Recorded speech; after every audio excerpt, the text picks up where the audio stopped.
បាទខ្ញុំបាទសូមជម្រាបសួរសូមអនុញ្ញាតជម្រាបជូននៅខ្លឹមសារនៃជំនួបរបស់សម្ដេចតេជោប្រមុខរដ្ឋស្ដីទីដោយនៅថ្ងៃទី31ខែមីនាឆ្នាំ2026នេះសម្ដេចតេជោបានអនុញ្ញាតឲ្យឯកឧត្តមខៃរ៉ាត់សារីបៃដែលជាអគ្គលេខាធិការនៃអន្តរសកម្មភាពនិងវិធានការកសាងទំនុកចិត្តនៅអាស៊ីហៅកាត់ថាស៊ីកាបានជួបសម្ដែងការគួរសមនៅវិមានសាមគ្គីភាពនៃព្រឹទ្ធសភាកម្ពុជាជាកិច្ចចាប់ផ្ដើមសម្ដេចតេជោបានសម្ដែងនៅការស្វាគមន៍យ៉ាងកក់ក្ដៅចំពោះឯកឧត្តម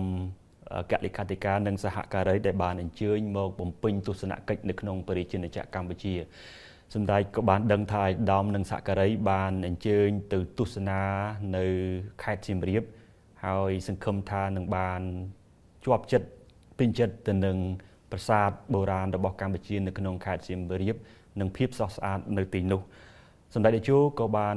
លើកឡើងអំពីទូនាទីរបស់ស៊ីកាដែលបានចូលរួមចំណែកនៅក្នុងការលើកកម្ពស់នៅសន្តិសុខសន្តិភាពនៅលើពិភពលោកក៏ដូចជាពិសេសគឺនៅអាស៊ីតែម្ដង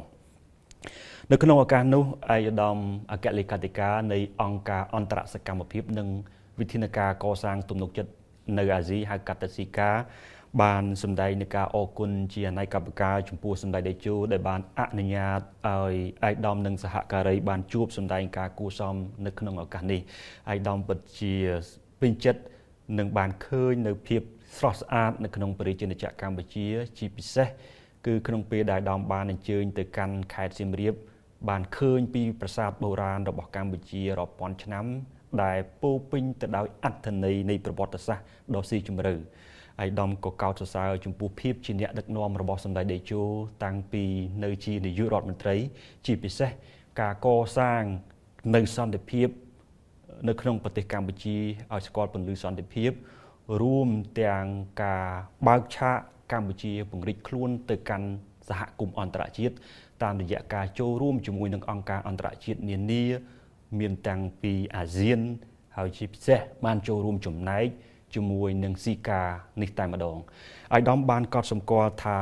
កម្ពុជាបានចូលរួមយ៉ាងសកម្មនៅក្នុងកិច្ចសហប្រតិការដ៏ល្អជាមួយនឹងស៊ីកា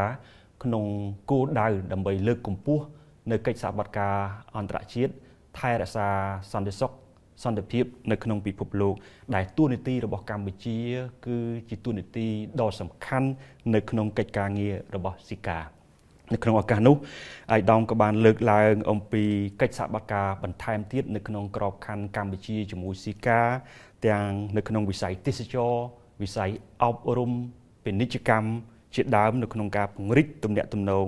ទាំងនៅក្នុងក្របខ័ណ្ឌទ្វេភាគីនិងពហុភាគី